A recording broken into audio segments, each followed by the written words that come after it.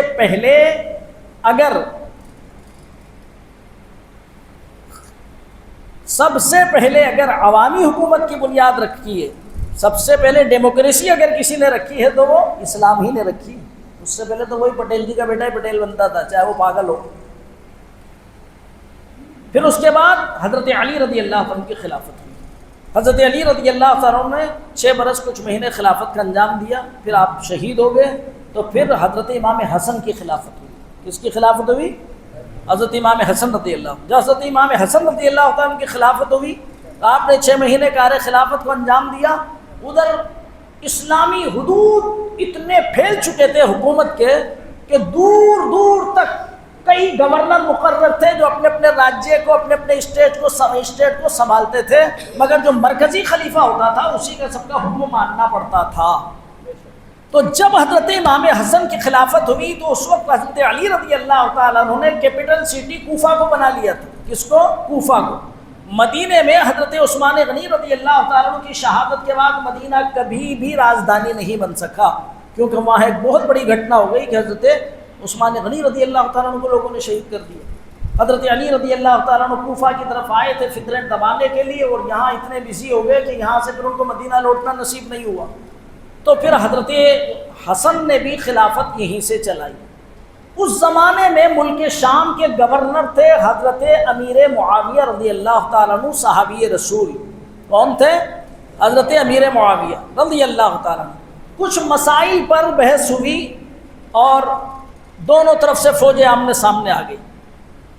قریب تھا کہ ٹکراؤ ہو جاتا، پہلے بھی ایسے ٹکراؤ ہو چکے، پھر ٹکراؤ کی نوبت آ گئی تھی. حضرت امام حسن رضی اللہ تعالیٰ عنہ نے دیکھا کہ قوم کا خون بہہ جائے گا، اور آپ نے حضرت امیر معاویہ کے پاس کہلا بھیجا کہ امیر شام، میں تم سے مصالحت کرنا چاہتا ہوں، سمجھوتا کرنا چاہتا ہوں، بولو تمہاری شرائط کیا ہے؟ تو حضرت امیر معاویہ بھی صحابی رسول تھے، یہ آج کل جیسے نیتا تھوڑی تھے. انہوں نے سادہ لے کاغذ کے اوپر سائن کر کے بھیج دیا کاغذ، جو چاہو لکھ لو ابن رسول، اے شہزادہ رسول آپ مصالحت چاہتے ہیں، جو چاہے آپ شرطیں لگا لیں، سب منظور، خالی کاغذ پہ سائن کر کے بھیج دی. بہرحال حضرت امام حسن نے جو شرطیں بتائی وہ ساری آپ نے منظور کر لی، اور حضرت امام حسن رضی اللہ تعالیٰ عنہ نے قوم کو ٹکرانے سے، خون بہنے سے بچایا، اور حکومت کا سارا سسٹم حضرت امیر معاویہ رضی اللہ تعالیٰ عنہ کے حوالے کر دیا. دب کر کے، ڈر کے. ارے امام حسن زمانہ جنت کے سردار ہے بھائی، وہ دبیں گے کیسے؟ حضرت علی کے بیٹے ہیں، کیسے دب جائیں گے؟ ان کے بھائی حسین کربلا میں نہیں دبے، وہ کیسے دب جائیں گے؟ دب کر نہیں، بلکہ انہوں نے دیکھا کہ دین اور مذہب کے لیے اور ملت کے لیے بھلائی اسی میں ہے، کیا حکومت کا سارا سسٹم ایک ہی جگہ ہو. اور حضرت امیر معاویہ کو کیوں دے دی انہوں نے حکومت ساری؟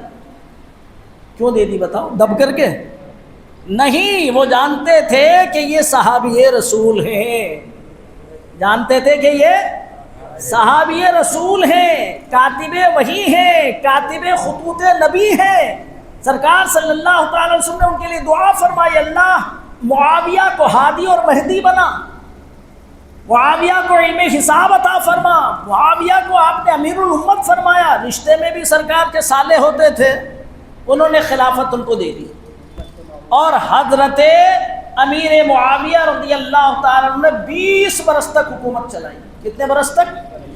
پورا 20 برس کا زمانہ ایک دم پیسفل زمانہ ہے۔